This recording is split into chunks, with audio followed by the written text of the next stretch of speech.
Hey folks! So, ayan, finally nahabol na natin ang episodes 16 to 20 ng Pulang Araw. So, kompleto natin yung 20 episodes na so far na-release sa Netflix. And what do I think? Yes, may pagkamabagal siya. I mean, there are scenes which can do, mas mabilis. But, I think necessary yung setup na yung pinanggagalingan nila. Na kung paano napunta nga dun sa present, ganyan. So remember, kung totoo na 100 episodes lang to, so we're near the first, third, the 1/3 of the series, which is I think the 1/3 will be about, ang i-cover niya, 20 na eh. So, kung paano yung masayang buhay nila as family na, well, di naman ganun kasaya kasi peste nga yung karakter ni Angelo De Leon. Nakakabuisi talaga.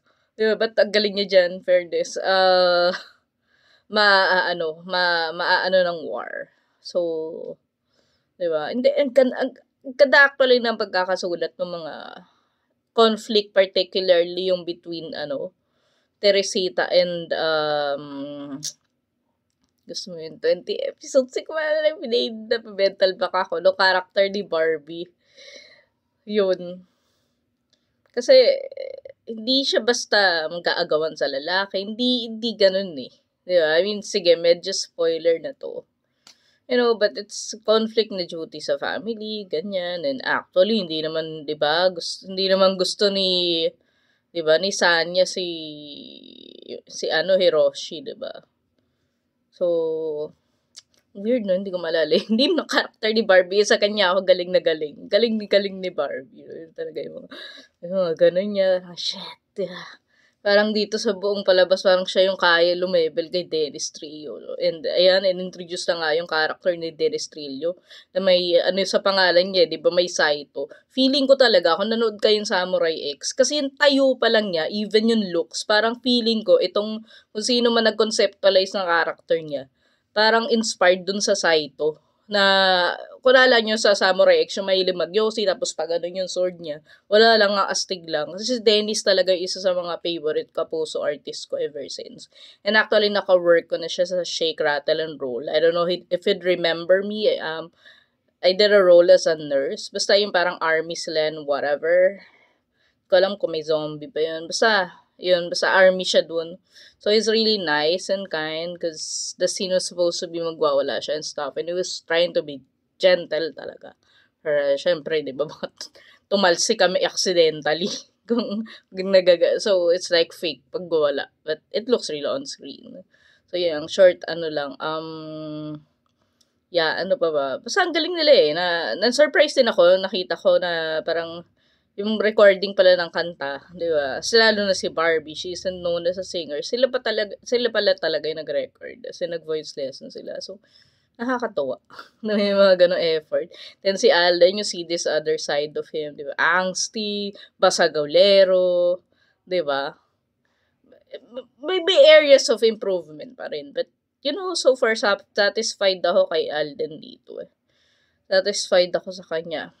Even David, kasi si David may tendency maghami. Sorry, David. But, yeah, even that so far, lalo na yung scene nila ni di ba? Yung pagsabog na kanilang, gusto ko yung poesy, sa kasabayan ng pagsabog ng mga damdamin namin ni Hiroshi, di ba? Yung sumabog yung Pearl Harbor and stuff. So, yeah, I'm excited na sa upcoming weeks. So, yeah, feeling ko talaga parang dinivide nila into 3 arcs tayo. 1 to 33, yun nga yung until yung sa suffering part nila, first part of their sufferings, ayan, yung magiging comfort lady si Sanya and stuff. I mean, hello, hindi naman spoiler kasi obvious naman talaga sa, diba, dun pa lang sa teaser, diba, na siya yung magiging comfort lady, comfort woman. Feeling ko yung second arc, like 34 to 66, yun yung magdi-deal dun sa nila actual, espionage part. Although astig talaga kung may sword fight si Dennis at saka si Alden. Yung astig kasi yun. Kenshin Himura, no Samurai X. Wala lang. Yun lang. Random thoughts. But I like it so far. And I'm looking forward na matapos ko siya. Kasi ang huling natapos ko na series ay Dirty Linen pa. Lahat binitawan ko. Cause you know me. I have high standards. So, and not a lot of time. Remember, may kasabay, pinipilit ko talaga tong pulang araw na maano ko sa schedule. Kasi remember, may mga kasabay siyang K-drama. I mean, kung familiar kayo sa K-drama. So, diba, yung mga maganda ngayon, Your Honor, diba? Buti nga yung tapos na. No Way Out the Roulette. Actually, hindi naman siya sobrang ganda, pero na-lift siya, gawa ng performances. Skit yung kontrabida. Kahit na mabilis, lang siya lumitaw, parang last few episodes. Baka sabay niya na maganda. Nag-start na yung The Frog sa, although hindi ko sure kung maganda siya, sa Netflix. Pero syempre marami kasi yung fans yung bida na babae. I mean, kahit ako din, tinitingnan ko din yung works siya. Diba? Siya yung sa Sweet Home Kalimutan ko yung name niya. But so, siya yung Sweet Home at saka Youth of May na bidang babae. Ano pa bang kasabay nito? Na K-drama. Meron pa isa Kasi ngayon, nakalimutan ko ano yung pinapanood ko. Your Honor.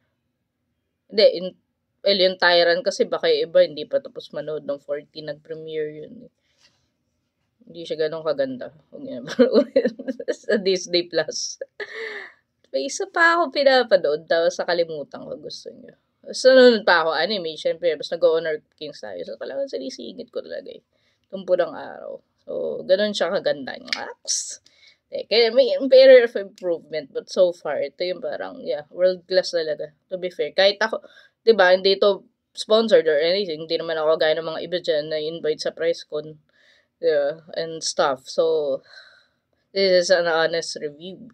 And kung makikita nyo nga yung post ko, medyo, ako dito, hindi naman against, but medyo kinakabado ako nung umpisa kasi nisip ko, baka sobrang melodrama to na masira lang. Actually, may problema pa rin doon sa mga extras nila, but yun lang, medyo asawa, parang kunyari, di ba?